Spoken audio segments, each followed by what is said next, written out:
Hello guys, welcome to another episode with QUIZME Cloud Prac Edition. So my guest today is Daryll. Daryll, can you introduce yourself? Hello, I'm Daryl. You can call me Da. So I've been a developer for around 4 years now. So mainly working with Python before, but currently with JStack, specifically Node tsaka Vue. So but currently working more na pala on the infra side, so managing the AWS services of Education. Education.ph. Education.ph, Yes. So Daryl, you're certified, correct? Yeah. Why did you take the certification? So this is more of to validate lang my learnings. Plus, siguro this is a gauge in a way na, okay, so ito yung threshold na naabot ko, kahit paano. And it could be steps for my next learning, plus my discounts pag nakakuha. So. Alright, so as you guys know, we'll do 5 questions, random questions generated, and we'll ask that to answer. Right, are you ready? Yeah. Alright, you're ready. Let's go. Okay, so let's start. First question. What service does AWS allow you to move an existing database to AWS? Okay. So we have 4 choices: AWS Storage Gateway, RDS, Snowball, and DMS. So actually, I haven't really heard of yung Storage Gateway. I think yung Snowball, ito yung for very large I think services or storage na, then you'd have to move it somewhere else. RDS, ito na yung database service. So what I'm thinking is yung DMS, if I'm not mistaken, ito yung database migration service. So if move an existing database to AWS, probably DMS, the port. And is there our final answer? Ito kasi RDS, ito yung database service. But existing to, so I'll go with the DMS. Alright.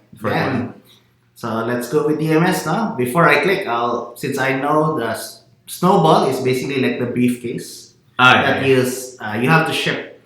So sometimes sending data takes quite some time, even over the internet. Even if you have a dedicated lease line or direct connect, sometimes physically moving the data is much faster, and so you are sent like a briefcase-like device. Storage Gateway naman is like a virtual hard disk that caches or mimics your network storage, NAS. But actually, when you put it inside, Storage Gateway is actually placed in S3. Oh, okay. Right? So it acts like a in-network storage, but it's actually backed up with S3. What it does there is the most common files, it will cache it inside the Storage Gateway. So that parang edge location ka correct. Okay. So if you're answering between RDS or DMS, let's see if DMS. Correct. Yes. Correct. Nice. Second question. You've got a dedicated web server and database that remains largely idle, but sometimes has massive activity spikes. What can you build to increase your cost efficiency?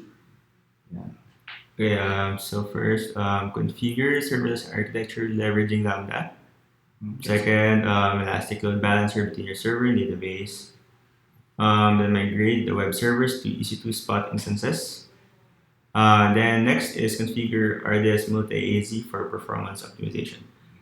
So it's largely idle, but sometimes has massive activity spikes. This is quite a common case actually among a lot of the Okay. companies that I've seen.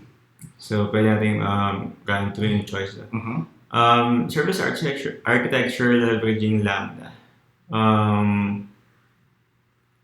So dito, ang experience sa Lambda is very cheap siya. And cheap siya na function as a service. Function as a service, correct. Then, second is yung elastic load balancer between your server and database. Parang wala masyadong kinalaman to sa cost efficiency pag load balancer. It's more of high availability siguro. Third, web servers to EC2 spot instances. So ito is siguro cost efficient siya pero medyo delikado siya dahil unang-una gusto mo kasing ideally buhay lagi. Kasi sa spot instances, ito yung kailangan may specific ka na price na threshold eh. So what if biglang sinet mo, let's say for kunwari lang, $1, then biglang walang available na $1 na instance, so naging $1.2 ang pinakamura, edi out na yung web server mo. Which is ayaw mo mangyari kasi ideally gusto mo buhay lagi yung service mo. That's true. So next is yung RDS multi-AZ for performance optimization. So ito is hindi actually ito cost efficient kasi kung multi-AZ. Ito is yung parang high availability yung target ito yung binigay. So I would go for the first one, serverless architecture leveraging Lambda. Alright, so is that your final answer? Yep. Final answer. Correct. So because databases also have serverless. Some of the databases are serverless. Like DynamoDB, Aurora serverless. Right. So it's not just the compute that can be serverless. Also databases can be serverless. Right. Next question: true or false? The Identity Access Management (IAM) is a regional service. Actually, kaka-check ko lang ito kanina. May nagtanong pa nga sa akin ito na kasama ko din kung ang IAM ba is regional. Alam ko, isa sa mga service na global eh. So, I'll probably go with false. Is this your final answer? Yeah. What service do you know that is regional by nature? Regional by nature, EC2. What else? Alam ko din, yung RDS. Lambda, I know na regional din. So basically anything that has more or less an AZ also is regional, or availability zone is generally regional. Right. So your answer here is false. Let's see. Is I am not a regional service. Yes, you are correct. Yeah. It is a global service. Okay, next question. The client has asked you to architect a new highly available 2-tier web application in your AWS environment. To store the objects, photo, video, etc., the application requires a storage layer and must be cost effective. What service is the best choice? Okay, so let's go over the choices. EC2, S3, RDS, and EBS volume. So, ang sabi dito is highly available 2-tier web application. Store, okay. So, sabi dito, store objects, photos, videos. So, usually, ito yung mga assets ng mga web apps mo. First, EC2, ito ay more of compute service. So, this is not probably the best. But, well, you can store objects or files here. Or, no, actually no, kasi sa EBS. Depends. If it's a instance, what you call this? There is a EC2 that you can. I forgot what it's called. Instance back database. Okay. Now you can actually have ephemeral storage. I think that's the word there. Oh, I see. Okay, sige. Pero yeah, I would still cross it off sa mga choices ko. Then, actually, first choice pagkalit ito is S3. But I'll go over with the other choices first. So skip natin S3. So next is yung RDS. RDS is more of a, so this is a database service, no? So you wouldn't really like to store objects. Probably you would like to store data. So say what are your users names, like columns, like sheets, no? like a spreadsheet like data style. Yeah, correct. Then yung EBS volume, so ito I think yung tinatay sa mga H2 instances for storage. But you didn't really, I don't think it's the best choice for storing objects, so it's S3. So S3 is your choice, answer. So yeah, I mean, all of these options, you can definitely store an object. But when questions like these are, what is the best choice? That's the differentiator, because obviously you can store videos and photos in a blob in RDS, right? Again, in EBS volume, you can also store. For S3, let's see if that's the best choice. That's correct. So far, so good. Okay, last question for the win. And the average CPU usage of your EC2 instance must be tracked. Which AWS service should you be using? Okay. So choices are CloudWatch, CloudFormation, Cloud Search, and CloudTrail. Okay. Upon seeing the question, my answer would be CloudWatch. Wait, average CPU usage, yeah, CloudWatch. But then let's go over the other choices. So CloudFormation, I think this is commonly referred to as yung code as wait, I forgot. Code as a something. So infrastructure as a code. Yes, infrastructure as code. So basically, I think there's like a YAML that you'd have to or probably other file types, but JSON or YAML. Yeah. So this would be like an input to the CloudFormation to build your services. Then Cloud Search, I think this is one of the search services. Yes. I think along with Elasticsearch probably.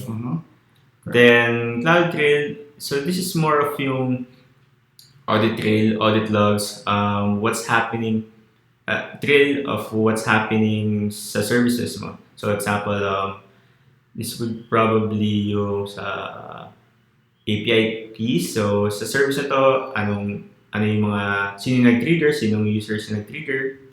I think dun yung more of yung CloudTrail. So I'd go with the CloudWatch kasi dito yung so CPU usage is one of the default na logs na available sa CloudWatch, but well, you could put other metrics na gusto mong i-track sa CloudWatch. So, but yeah, I'll go with the CloudWatch. Alright, so let's see if it's CloudWatch. Please see that. Alright, congrats. So you definitely are Cloud Practitioner ready, 5 out of 5 now. Hey. So congratulations on that. So before we end, any last advice that you can give to future cloud practitioners like yourself? Okay. So I think aside from reading the documentation, then aside from watching several videos, tutorials, it would be better pa rin na to practice your. So it's always a theory and practice. So I think those two always go together para for better learning. Correct. So I think aside from studying, practice. So all right. Okay, so guys, thank you for again watching another episode. Don't forget to like and subscribe. Leave a comment for any questions that you have. You can also follow our guest, Daryll. The link is at the bottom. Okay. So thank you guys. Don't forget to like. See you around. Bye. Bye.